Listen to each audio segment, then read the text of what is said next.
Hai Max, gimana kabarnya hari ini? Hidup adalah sebuah perjalanan, begitu kata guru kehidupan mengatakan. Tetapi sebenarnya apa tugas dalam kehidupan? Jika kehidupan adalah perjalanan, tugas kita adalah terus melangkah dan terus melangkah hingga kita sampai pada tujuan. Tapi terkadang kita juga dihadirkan dengan sebuah cobaan di mana kita harus berhenti melangkah. Kita dihadapkan pada sesuatu yang membuat kita dipaksa untuk menyerah. Sehingga kadang kita tak berdaya, merasa tak bisa melakukan apa-apa. Sebenarnya apakah kehidupan itu? Benarkah ini sebuah perjalanan? Jika kita menganalogikan kehidupan sebuah perjalanan, tentu banyak pertanyaan tentang perjalanan kehidupan ini. Seperti sosok yang satu ini dengan kisah perjalanan hidupnya, lika-liku hitam putih kehidupan. Stigma yang dihadirkan di masyarakat, banyak cerita yang mungkin bisa menjadi inspirasi Anda. Sosok ini adalah Bang Andi Dwi Purwanto atau biasa dipanggil Bang Andex. Pemirsa, bersama saya Putri Rahmadani. Ukir dedikasi, berjanji tak kembali. Inilah Bangga Magelang, ruang rembuknya Wong Magelang. Bangga Magelang berikan solusi, ruang rembuknya Wong Magelang, merumuskan visi di Magelang TV. Hanya di Bangga Magelang, ruang rembuknya Wong Magelang. Sebelum kita memulai acara Bangga Magelang edisi hari ini, keluarga besar Magelang TV mengucapkan turut berduka cita atas wafatnya Bapak Jakob Utama selaku pendiri Kompas Gramedia. Semoga amal ibadah beliau diterima di sisi Allah Subhanahu wa taala. Dan spesial juga hari ini kita mengundang reporter. Jadi jangan khawatir kalau pemirsa di rumah melihat baju hitam-hitam, tatoan agak seram gitu, tapi beliau ini adalah reporter. Mungkin dulu dikenal sebagai preman. Enggak juga sih ya. Kalau dilihat dari tulisannya ini, ternyata premannya sudah pensiun. Pensiunan preman. Oke, pensiunan preman. Ingin mengenal lebih jauh sosok Bang Andex. Saya pengen tanya satu pertanyaan sebelum kita lebih dalam lagi bertanya, ngobrol. Siap. Bukan bertanya sih, lebih ngobrol gitu. Apa 3 kata yang menggambarkan sosok Bang Andex dulu? Ya minimal orang lihat kita sudah pertama takut. Takut. Yang kedua Serem. unik. Unik. Yang ketiga sosok pemaaf, Mbak. Oh, dulu itu udah dikenal. Udah gitu. Meskipun ini ya, Iya. tampaknya ini ternyata bikin takut, unik karena nyentrik. Iya. Kemudian ternyata pemaaf. Ada apa dengan ketakutan itu? Kenapa di gambaran Bang Andex ini, sosok Bang Andex ini dianggap ditakuti gitu di masyarakat? Apa yang membuat orang takut kemudian? Jadi gini, Mbak, selepas usia saya 13 tahun kan kebetulan kita ditinggal seorang pahlawan tanpa tanda jasa, yaitu orang tua bapak itu. Bapak meninggal saya di usia 13 tahun. Tahun itu kebetulan 1992. Kita kehilangan kendali, kita lepas kontrol, kita salah pergaulan, kita terjerumus di orang bisa katakan dunia hitam. Di situ kita mulai mencari jati diri, Mbak. Nah, jati diri kita harus kita cari di mana saya harus mempertahankan keluarga, di mana bapak waktu itu juga ninggalin adik saya yang umur 2 tahun dan ibu saya kan gitu. Bagaimana saya harus mempertahankan hidup keluarga saya, mempertahankan ekonomi keluarga saya, di mana kita harus tetap tampil. Disitulah orang-orang masyarakat waktu itu di Gerabak juga membentuk karakter saya, di mana karakter itu harus kuat dan harus tangguh apapun yang terjadi. Di situ framing masyarakat semakin melekat, biasanya image mereka itu semakin melekat ke saya. Biasanya saya itu orangnya nekat, apapun akan dilakukan untuk mencukupi kebutuhan rumah tangga gitu. Apa yang paling nekat dilakukan? sejauh ini dari kecil hingga sosok Bang Andek sekarang, apa kegiatan atau aktivitas paling nekat yang pernah dilakukan? Boleh tahu nggak? Apa sih Mbak? Semua orang Jawa bisa apa? Bisa memaknai molimo ya. Ada maling, ada main, ada madon kan, itu. Ya semua molimo termasuk madat itu, sudah saya lakukan. Dan di situ mungkin memang ada satu apa ya Mbak? Ada satu item di mana di situ akan menjadi mata pencaharian saya Mbak, di mana saya harus cukupi keluarga itu. Oke. Dengan ya Apa titik di mana ketika itu kemudian berubah gitu? Sosok yang dulu kemudian berubah jadi sosok yang sekarang gitu. Berdedikasi untuk pekerjaan sebagai reporter. sebenarnya nggak juga sih Mbak. Mungkin waktu itu capek juga, umur sudah menginjak 26 tahun, 13 tahun kita berkecimpung di dunia hitam juga. Oke. Kita capek, badan kita tuh udah nggak bisa nerima apa yang menjadi itu gitu loh. Kebetulan Tuhan mengirimkan seorang bidadari ke kehidupan saya itu, dan semenjak itu kebetulan juga dia tuh pernah sedikit belajar di pondok kan gitu. Terus dia sering memberi asupan nutrisi, ilmu-ilmu agama, ilmu-ilmu tentang kehidupan itu seperti apa. Setelah berjalannya waktu, kita dijumpainya karakter si istri itu menciptakan sebuah nuansa lain di kehidupan saya. Terus saya harus menyatakan saya harus sembuh gitu Pak. Jadi bisa dibilang sosok yang berperan penting dalam perubahan itu adalah istri ya? Ya, di samping istri memang ini hubungannya dengan tadi Mbak yang molimo tadi ya. Termasuk yang madat itu memang waktu itu di usia saya yang 26 itu mungkin lidah, mulut atau bahkan badan saya itu sudah nggak bisa ngerasain apa itu enaknya memakai sabu, gimana enaknya kita minum, gimana enaknya kita main puto, itu sudah nggak bisa ngerasain Mbak. Mungkin itu it's time untuk saya untuk cut dan mengatakan udah, kamu stop, jangan gunain narkoba. Jadi sebenarnya kalau saya boleh bilang ya, banyak orang di luar sana itu memang sudah ada waktunya ya Mas Bang. Semua itu ada proses, semua ada waktunya, di mana tadi Bang Andek merasakan selain sosok istri yang berperan penting dalam kehidupan Bang Andek, ternyata Bang Andek sendiri juga menemukan hal di mana ini adalah waktunya. This time is for changing, mungkin kayak gitu ya Bang ya. Ya apa Mbak? Waktu yang namanya time itu bukan juga kita akan membuat atau menciptakan sebuah ruang dan waktu di mana kita harus cut waktu itu.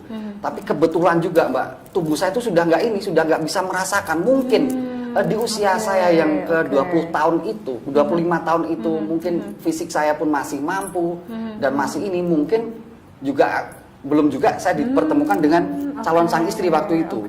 Kebetulan kita sudah nggak ini apa sih? Apakah ini sudah akhir Bang Andek gitu kan? Apakah ini akhir Bang Andek, di mana Bang Andek sudah karirnya itu sudah sampai di sini kok sudah nggak bisa ngerasain apa-apa Mbak? Kita udah minum apalah itu, kayak minum air putih itu Mbak.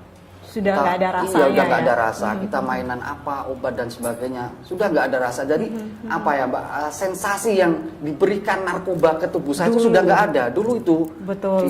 Jadi dulu ketika merasakan ada sensasi yang berbeda di mana yang dicari ya. Tapi kemudian sudah semua itu sirna, layaknya sudah tak ada artinya. Tadi Bang Andek sempat menceritakan awal mula Bang Andek terjun di dunia hitam, atau mungkin ini ya, terpuruk dalam kehidupan yang begitu dalam gitu di dunia hitam itu adalah karena ayah tiada gitu ya. Seberapa penting ayah buat Bang Andek waktu itu? Ini Mbak, jadi sejak kecil ibu saya itu kan ngikut jualan mbah saya di pasar itu. Waktu itu masih di Rijowinangun sebelum pindah ke Gerabak. Jadi sejak kecil tuh ibu tuh non sewu nggak pernah netein saya karena nggak keluar air asinya itu nggak keluar. Jadi selalu diberikan pakai botol itu. Jadi sejak kecil kita udah deket dengan bapak. Jadi bapak lah menurut saya figur orang tua itu bapak bukan ibu. Saya sempat kehilangan sosok ibu dalam dunia saya, terutama waktu saya masih remaja, di mana teman-teman yang selalu misal pun contohnya nerima rapot itu biasanya ibu, saya bapak, karena apa, ibu aktivitasnya di pasar gitu. Betul. Ibu aktivitas di pasar, bapak yang sering di rumah, bukan bapak itu nganggur enggak, tapi bapak selalu menyempatkan merawat saya. Sebelum adik saya ada, Mbak, itu. Sebelum adik saya ada kan saya 3 bersaudara, Mbak. Kebetulan yang pertama itu cewek, mbak saya itu umur sekitar 2 tahun, dia diadopsi sama bude saya kakak dari ibu saya. Kebetulan ayah saya seorang pekerja seni di bidang kemasan, mungkin kayak kalung, kayak gelang itu dari emas itu. Kebetulan beliaunya juga kerja di bude saya itu.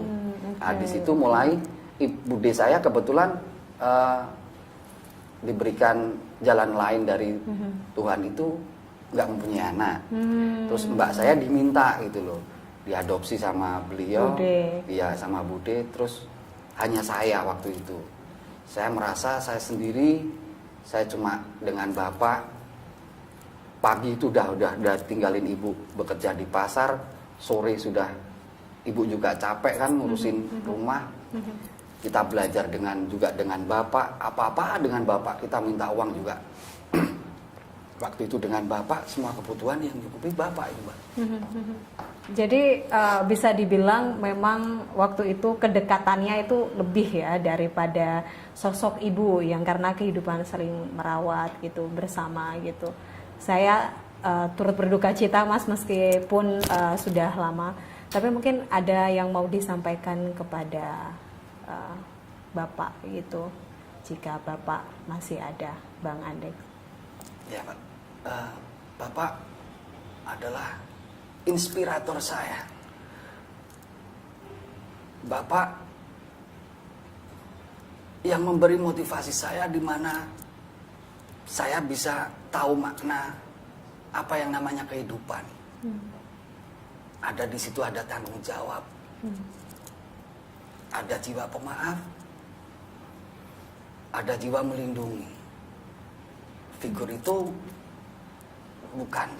bukan didapat dari mana-mana. Memang sosok bapak yang menciptakan karakter saya seperti itu. Thanks, Father. Thank you. Terima kasih Bapak dan Bang Andek, terima kasih banyak juga sudah sharing tentang pengalaman dan perasaan Bang Andek. Kita akan kembali sesaat lagi, tetaplah bersama kami. Bapak pemirsa, Anda masih bergabung bersama kami di Bangga Magelang, ruang rembuknya Wong Magelang. Bagi Anda yang belum mengikuti sosial media Magelang TV, segera follow Instagram kami di @magelang_tv, atau juga jangan lupa subscribe YouTube official kami di Magelang TV. Sudah follow kan, Bang Andek? Oh, pasti. Sudah ya, subscribe juga sudah. Jadi kita ngobrol lagi sama Bang Andek. Meskipun tadi banyak orang yang bilang sosok Bang Andek ini menakutkan, tapi beliau ini adalah sosok yang sangat penyayang, pemaaf, dan terutama sangat menyayangi ayah dan juga keluarganya. Gitu ya Bang Andek ya? Ya, kurang lebih seperti itu, Mbak. Kalau kita kembali ke kehidupan saat ini, kemudian sebelum Bang Andek kemudian menjadi reporter gitu, ada perjalanan panjang untuk meraih posisi untuk saat ini gitu. Bisakah diceritakan bagaimana kemudian dari sosok yang dulu yang nggak adanya molimo tuh semua sudah lah hatam betul nih orang ya, hatam betul, ini tato di mana-mana kita bisa lihat sendiri, tapi kemudian ingin berprofesi sebagai reporter gitu. Bagaimana kisahnya, Bang Ade? Jadi awalnya gini, Mbak. Kita kan memang di sela-sela pergaulan kita kan juga nggak luput kan yang dengan namanya sosial media, terutama di Facebook itu kan. Nah, di situ kita sering iseng aja. Kadang ada kejadian di mana kita repost, Terus ada temen di mana dulu itu memang temen permainan kecil saya, namanya Mas Agung dia. Oke. Iya, Mas Agung itu kebetulan beliaunya tuh ada di luar Jawa waktu itu. Dia sering tanya kegiatan, apa kejadian apa yang ada di Magelang karena repost saya tadi. Oke. Nah, terus selang beberapa waktu beliaunya tuh bilang bahasanya mau pulang ke Jawa. Saya nggak tahu, kita temen kecil tapi udah lost kontak lama sekali. Nah, terus dia bilang mau pulang ke Jawa. Saya udahlah ngapain gitu loh. Ya udah silakan pulang, nanti main aja ke rumah. Tiba-tiba datanglah dia sore-sore itu, ngobrol-ngobrol, dia cerita tentang karir dia ada di luar Jawa. Saya juga nggak begitu respon. Ya udahlah, itu memang Kehidupannya kehidupan ya. dia kan gitu. Setelah itu dia ngobrol-ngobrol, beberapa kali dia main ke rumah. Saya belum pernah juga main ke rumah dia. Dia selalu ngobrol tentang yang namanya Pekerjaannya pekerjaan ya. dia, bikin ini, bikin itu. Saya nggak respon karena belum pernah ada di dunia kehidupan saya, itu belum pernah ada Mbak kayak gitu.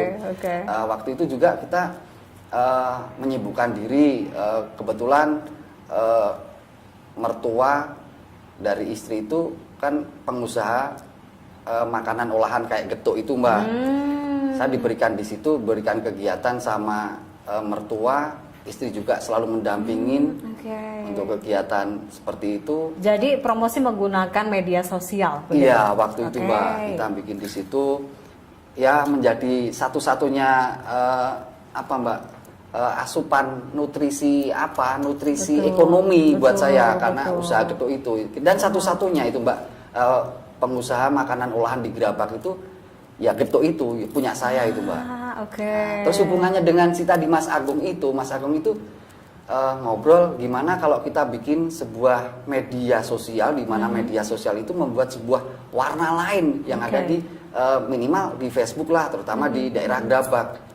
Lah kamu melihat kayak mana ya, aku bilang gitu kan, kayak mana? Enggak, kita melihatnya kok nggak ada positifnya, nggak ada nilai positifnya. Gimana kalau kita hadir di tengah-tengah masyarakat lewat media sosial itu memberikan nuansa lain? Seperti apa? Yaudah nanti kita ngikut aja. Yaudah ngikut. Waktu itu ada Pak Ganjar itu rawuh di sebuah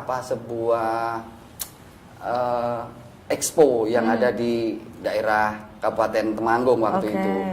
Awalnya kita masih di terminal, dia datang, ayo kita main ke expo. Kebetulan ada Pak Ganjar di situ. Ya, ngapain? Yaudah lihat-lihat aja. Nggak taunya dengan dia itu diajaknya apa sih Mbak? Bahasa sekarang itu ngevlog atau apa? Kita juga nggak tahu. Habis itu saya suruh nanyain orang lah, suruh untuk promote lah dan sebagainya. Itu pertama kali, pengalaman pertama. Iya Mbak, iya awalnya kayak gitu. Suruh coba itu ditanya. Dari mana produknya seperti apa, terus sudah berapa hari, terus susah senengnya gimana untuk mengikuti expo itu. Awalnya seperti itu.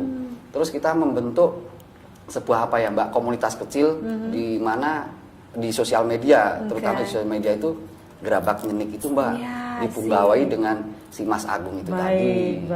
Habis itu mulai kreativitas. Tapi saya sebenarnya kalau dilihat memang Bang Andex ini sudah punya jiwa jurnalis ya. Tadi seperti yang dikatakan ada peristiwa apa diposting. Cuman kan bedanya kalau jurnalis mungkin ada media entah cetak, entah audio visual ya. Tapi ini karena ada media sosial. Karena kita tahu ya, semua orang bisa jadi jurnalis, ada citizen journalism ya. Jadi mungkin sisi itu juga yang kemudian menarik Bang Andex untuk menjadi seorang reporter. Sebenarnya nggak juga sih Mbak, itu awalnya kekepoan kita aja Mbak. Kita kepo, orangnya kepo, pengen apa tuh nonton, terus kita posting. Apa kita nonton, kita posting, apanya seperti jurnalis itu. Itu harus kepo, pas banget dong. Tapi keponya kan kepo yang lain Mbak, kita itu sebenarnya untuk konsumsi pribadi. Wah, ono orang berkelahi, orang antar geng itu kita bikin video, udah kita upload di media sosial kan seperti itu. Terus ditangkapnya dengan si Mas Agung itu. Waktu itu Mas Agung masih di luar Jawa. Mas Agung juga melihat ada potensi jurnalis di mungkin itu, tapi Bang Andex ya. Tapi saya nggak ngerasain hal kayak gitu Mbak. Awalnya kita bikin vlog apa itu di expo itu juga nggak mudeng iki. Gawe itu buat opo? Mau tampilin di mana kan nggak tahu saya. Ternyata ini hasilnya yang kemarin kita bikin video dia Rasanya belum gimana ya. setelah tahu hasil dari kegiatan pertama menjadi reporter? Jangan reporter Mbak, bukan reporter. Saya waktu itu nggak mau disebut reporter juga nggak mau. Mau disebut apa dong? Kalau Disebut gitu. apa ya Mbak? Ya opo lah lengarani tapi bukan reporter. Oke. Waktu itu karena ada sebuah tantangan tersendiri kalau benar-benar menjadi reporter. Waktu Iya. itu dianya melihat, Talent ya? iya, Talent. ya lebih ke talent aja Oke, Mbak, lebih ke talent. talent. Nah, setelah itu kan nggak tahu mau di repost di mana kan nggak tahu. Ternyata banyak teman-teman tanya, loh Bang, gawe nganu po, gawe vlog po, gawe vlog apa toh? Apa kan gitu? Buat Iya. vlog apa gitu?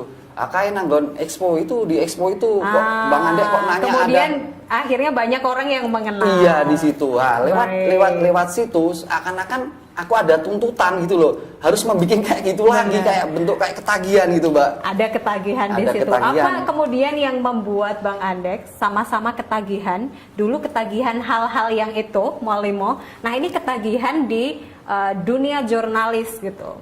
Jadi gini, Mbak. Apa kemudian yang tidak didapatkan di dunia dulu ya? Mungkin Iya, bisa iya, Mbak. dibilang Jadi gitu. gini, saya ketagihan di situ, otomatis usaha industri rumahan saya itu kan semakin dikenal Mbak lewat itu. Oh, Betul. Bang Anda itu yang ini ya, yang jualan getuk itu ya. Ah, lewat di situ kan seakan-akan memang ini juga timing waktu kita untuk apa ya, Mbak?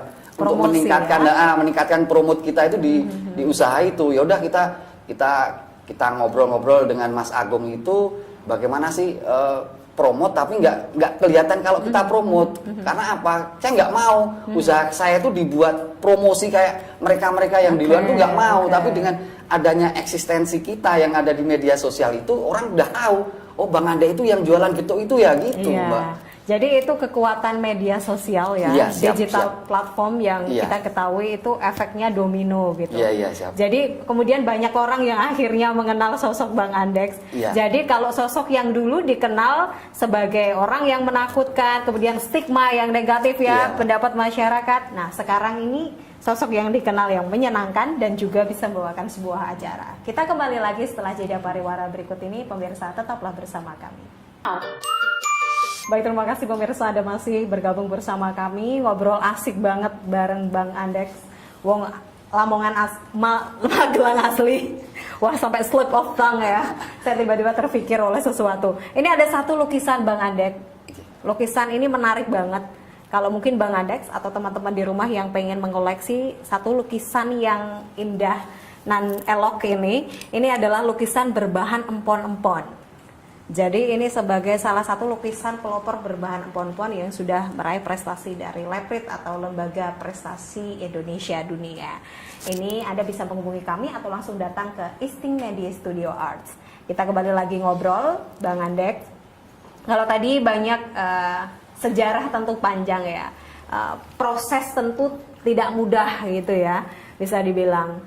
Ini dan itu, hitam dan putih, pendapat masyarakat, pendapat keluarga. Saya pengen tahu bagaimana pendapat orang-orang di sekitar Bang Andeks waktu itu, pada masa itu kemudian berubah hingga sekarang. Tentu semua, apakah semua bisa menerima atau bahkan mungkin ada juga yang masih memiliki stigma negatif ya Bang ya? Jadi gini Mbak, awalnya itu sebenarnya saya belum merasakan ada tingkat klimaks menggunakan narkoba tadi ya Mbak. Saya berusaha untuk menyembuhkan diri. Oke. Dengan kumpul dengan orang-orang yang notabene tahu tentang agama. Ternyata mereka sudah nggak respon dengan kita. Nggak mungkin kamu akan sembuh, nggak mungkin akan sembuh. Karena apa? Kita keluar rumah, itu ada anak kecil itu pun dipanggil dengan ibunya, woi, jangan lewat situ, jangan lewat bajingan gitu kan, jangan lewat itu, jangan lewat situ. Nggak ada yang berani lewat depan rumah saya itu. Oke. Nah, waktu itu memang secara psikis saya sudah mulai dibenturkan di masyarakat, di mana masyarakat nggak bisa nerima kehadiran saya. Padahal waktu itu saya juga ingin sembuh, tapi ingin menyembuhkan, bukan sembuh dalam artian saya ingin hijrah itu enggak. Betul. Setelah itu ya mungkin di usia itu juga mungkin memang Tuhan sudah berkehendak lain dengan kehidupan saya. Saya dipertemukan dengan istri saya. Saya mulai diberi itu ilmu tentang agama. Orang lingkungan mulai dengar saya waktu itu masih belajar Iqra. aba, ta'a itu seperti itu. Semua nangis Mbak itu Mbak, kalau Mbak mau tahu itu. Oke. Lingkungan tuh nangis karena apa? Modulasi suara saya kan keras Mbak. Jadi setiap saya ngafalin itu huruf hijaiyah itu denger semua ibu-ibu itu. Oke. Dia dengerin, ternyata setelah saya selesai ibu-ibu itu ada di depan rumah. Pada ngelihat semua ya. Jor, saya disalamin sama salah satu warga di lingkungan saya. Mas Andi, selamat ya. Mungkin ini jalannya Masya Allah. jalannya Mas Andi juga gitu kan. Terus malamnya saya dikasih gamis. Dikasih gamis, ada yang ngasih. Pertama kali saya punya baju muslim itu ya gamis itu yang diberi tetangga saya. Paginya salah satu ibu lagi memberikan saya sarung Mbak. Sarung. Saya memang belum punya sarung waktu itu. Oke. Pernah punya sarung tapi saya jual waktu itu Mbak. Tapi diberikan dengan itu, semoga saya bisa istiqomah di jalannya itu. Amin. Beberapa hari kemudian dibeliin lagi sama ibu-ibu yang dulu pernah ngecap saya. Sempat mencemooh waktu Iya, itu ya. dan anaknya nggak boleh main dengan Iya, saya itu, iya, dia iya. beliin satu pasang, satu paket dari kepala sampai kaki itu dibeliin Masya semua Allah. dengan beliau. Semoga ini menjadi Jalan ya. jalan untuk perubahan Mas Ande waktu itu. Iya Bu, saya mulai ada perubahan, saya mulai belajar ilmu agama. Disitulah kepercayaan mulai timbul, tapi cuma sebatas ibu-ibu. Bapak-bapak nggak ada yang respon, bahasanya Masih tuh belum semua lah belum ya. belum. Bapak-bapak itu nggak mau respon. Terus kita ada salah seorang warga dusun saya itu yang bisa ngelihat bahasanya saya tuh sembuh gitu loh. Saya sembuh, saya dibawanya ke sebuah masjid, di mana masjid itu mungkin different Mbak ya, lain daripada masjid yang ada di Gerabak waktu itu. Nah, waktu itu saya diberikan kajian-kajian ilmu tentang agama. Bahkan di situ pun masyarakat yang ada di masjid tertentu itu yang benar-benar welcome tentang hijrah saya gitu Mbak. Jadi benar-benar tahu Anda ini memang benar-benar mau hijrah. Mereka welcome, saya diberikan ilmu dari beberapa materi-materi itu tentang agama, tentang bagaimana sholat yang benar, bagaimana cara mengaji yang benar, bagaimana cara kita bertutur kata yang benar. Lewat itu yang mungkin waktu itu kurang bisa saya dapetin di kampung gitu Mbak. Jadi betapa pentingnya peran masyarakat sebenarnya ya Bang Andex untuk mensupport. Terakhir Bang Andex, apa yang ingin disampaikan kepada teman-teman yang mungkin belum berubah atau sedang perjalanan menuju berubah? Jadi gini, saya cuma bisa pesan aja buat teman-teman terutama generasi muda, waktu Anda jangan dihabiskan untuk narkoba. Narkoba bisa membunuh karaktermu. Narkoba bisa mengurangi waktumu. Bahkan narkoba itu bisa membunuh harga dirimu. So, mulai saat ini tinggalin narkoba dan katakanlah perang dengan narkoba. Itu Mbak. Terima kasih banyak Bang Andex. Say no to drugs. Say no to drugs. Itu tadi obrolan menarik dan semoga juga menginspirasi teman-teman di rumah atau orang-orang yang sedang saat ini proses menuju hijrah atau menuju ke arah perubahan. Terima kasih Bang Andex. Selamat melanjutkan aktivitas. Siap. Tetap ngobrol-ngobrol, nanti kita keep in touch ya. Siap. Itu tadi apa yang disampaikan Bang Andex. Memang kehidupan ini adalah perjalanan di mana kita harus dituntun kepada arah. Banyak jalan, ada pilihan jalan baik atau buruk. Itu pilihan ada di tangan Anda. Kemudian siapkah Anda untuk melakukan perubahan? Saya Putri Rahmadani, sampai jumpa.